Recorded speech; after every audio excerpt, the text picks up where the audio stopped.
Okay. Good morning, everybody. First, before I do it, I'm going to take off this mask that I've been wearing, save our restaurants, which is in the bill. The restaurants are going to get $25 billion, 6 months of grants to help them stay open. But I'll get to that in a little bit. So, I want to thank everyone for being here. Now, I say to beleaguered New Yorkers, help is on the way.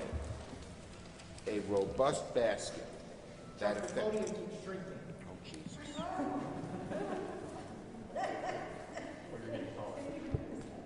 Yes, I'm feeling my stature is increasing second by second.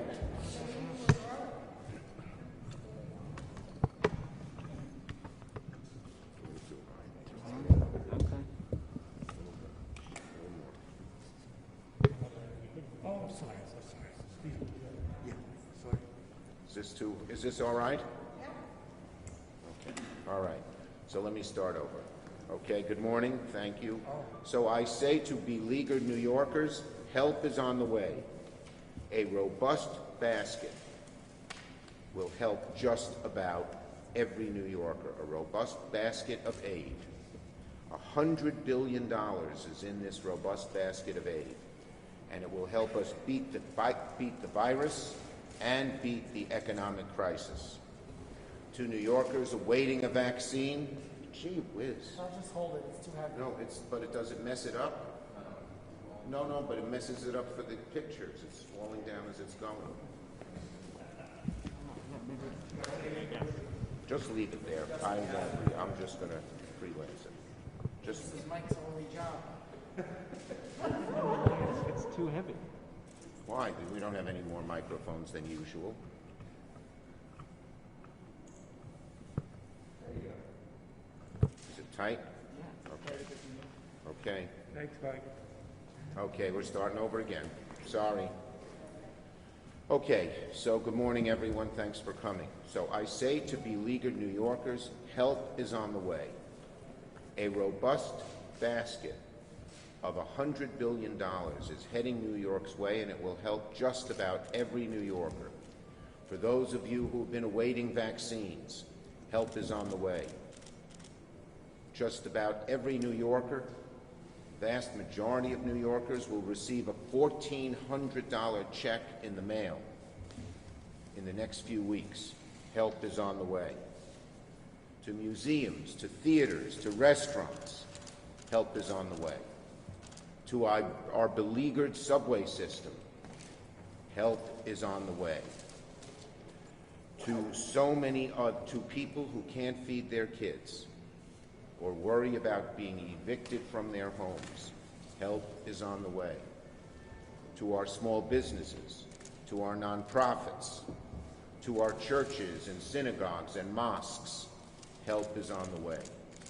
This crisis has affected just about every aspect of New York life. Oh, and one more. To our schools, desperately in need of opening safely. Help is on the way. And to our state and local governments and all their many workers, the bus drivers and sanitation workers and healthcare workers who are worried about being laid off, help is on the way.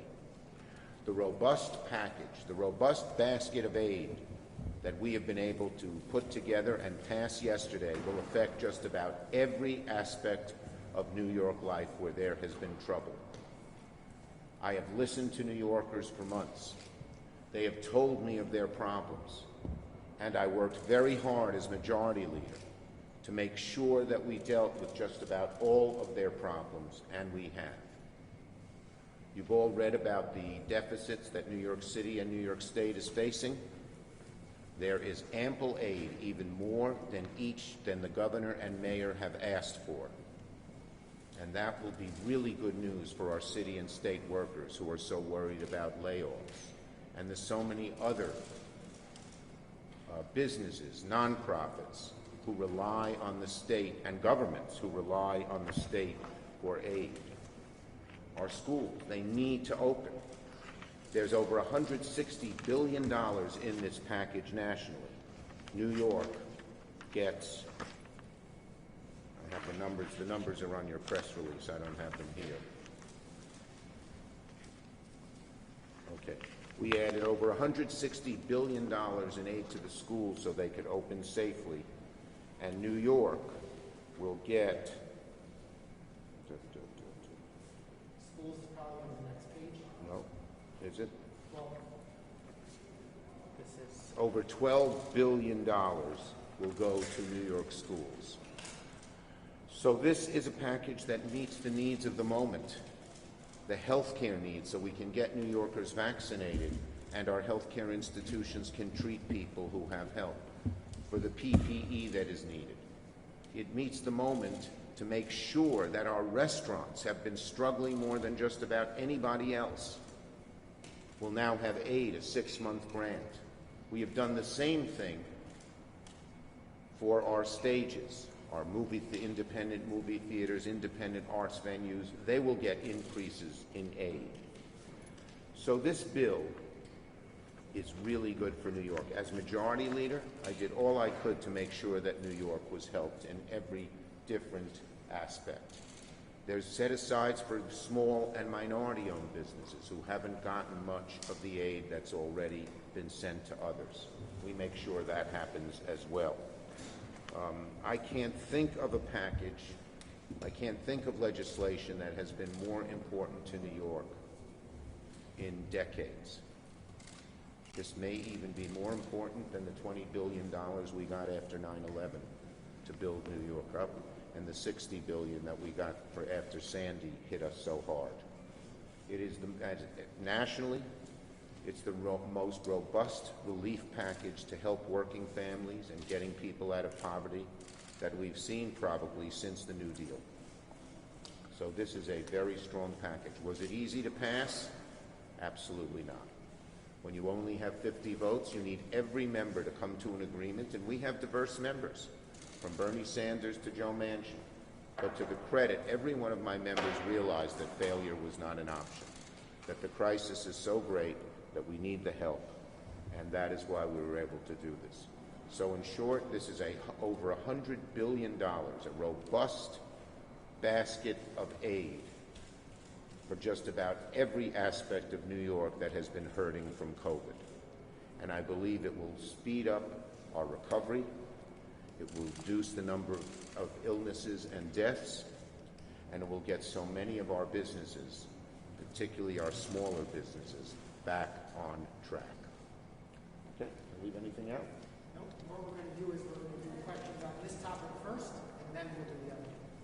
Okay, questions on this topic?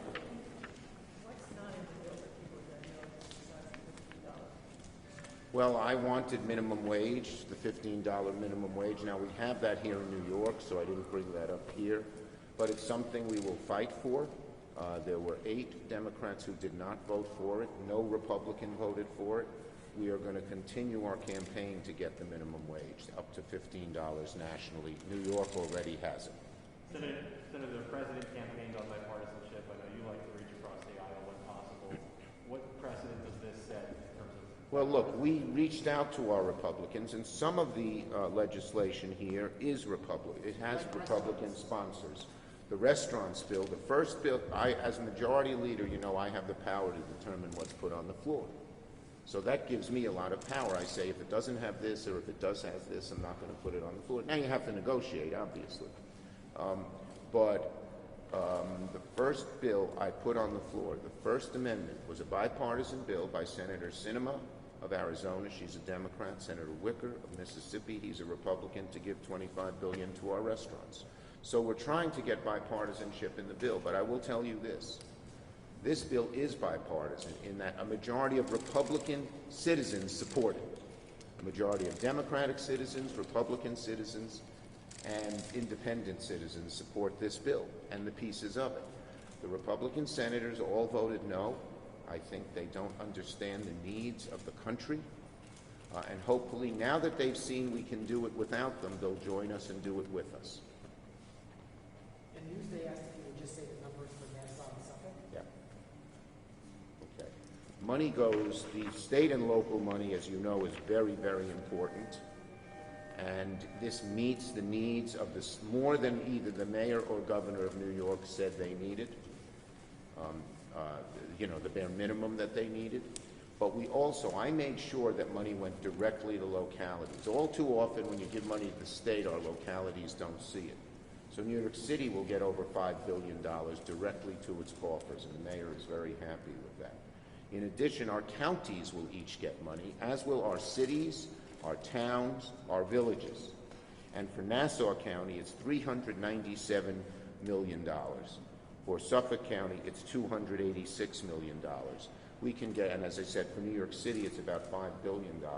We can get numbers for Rockland and Westchester and all of those if you need New York them. City is about 6. 6, okay, a little more than 5.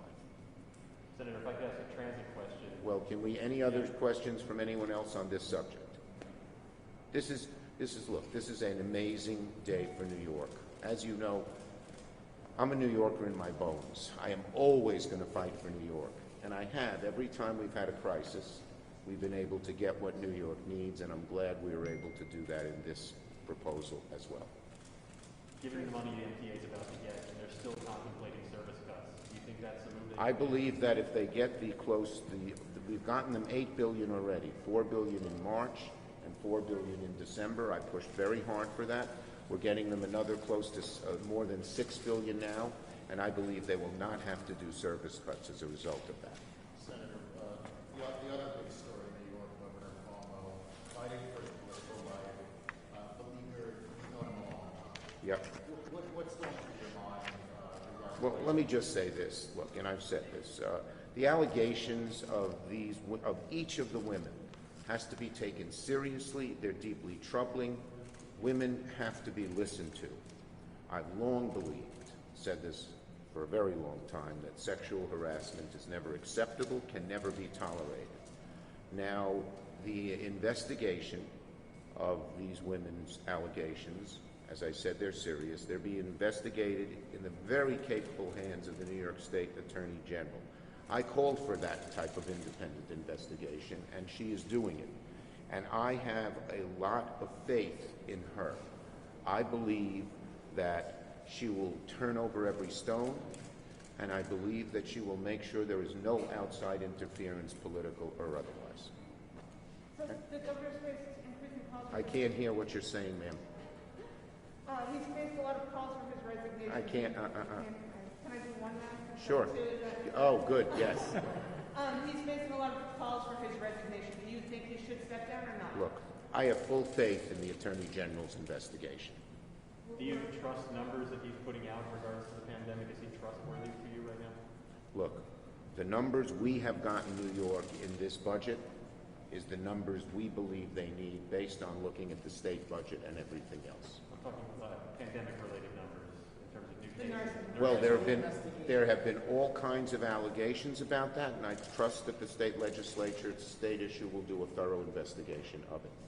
Can you everybody kind of has a Friday and 3 village victims out there, and then this weekend 2 more have come forward. Some were saying, had said, if more allegations were to come forward, we must resign. What was kind of your thoughts? As I said, I have full faith in the Attorney General's investigation. Yep. Okay? Thank you. Wait, stimulus bill. What's next? What's the next legislative objective? The next legislative objective is President Biden's Build Back Better, which is a massive infrastructure bill. It will deal with so many of the infrastructure problems in New York. It will make our subways spanking brand new and deal with all the capital problems they need. It will help us. I'm already working very hard to get the Gateway Tunnel built, so important to New York. But if we have as large an infrastructure bill as I hope, projects like the 2nd Avenue subway and even looking at the subway deserts in southeast Queens and southeast Brooklyn would be on the table, dealing with other issues like the BQE and many issues upstate. I-81 in Syracuse, the East River Tunnel, which I've already gotten billions of dollars for. And our infrastructure bill will not just cover infrastructure per se, the traditional. It'll deal with green infrastructure, making sure we have a power grid that brings clean energy. And in addition, it will, I believe, and will fight for a massive influx into New York's public housing infrastructure, as well as our schools, to modernize them. It will be a large, large bill. This bill is, the bill we passed yesterday is aimed at rescue, getting us out of the hole we're in. But the infrastructure bill is aimed at getting the economy going to the level it was in the, before 2000, our economy grew much faster. There were many more new jobs, and wages went up at a much greater rate than they did after 2000. We want to go back to that old rate, and one of the best ways to do it is green, clean, strong infrastructure. So Okay? The COVID relief bill now goes back to... Ma'am, apologize. Yep, the COVID bill goes back to the House Tuesday, and the president. Yes, I have every confidence that Speaker Pelosi will sign, that the House will pass the bill, and that the President will sign the bill, and I'm hopeful we can have a nice signing ceremony sometime this week. Okay? Thank you, everybody. Have a nice day. Thank you. And then we're gonna just hold up something for Newsday, Okay. so we'll take. Here's my mask. Save our restaurants. I wore our Save Our Stages mask in November and December, and that passed, and now I'm wearing our Save Our Restaurants, and that passed. So these masks are a good omen. Thank you. Thank you. Okay. And here's this. Okay, thank you, everybody.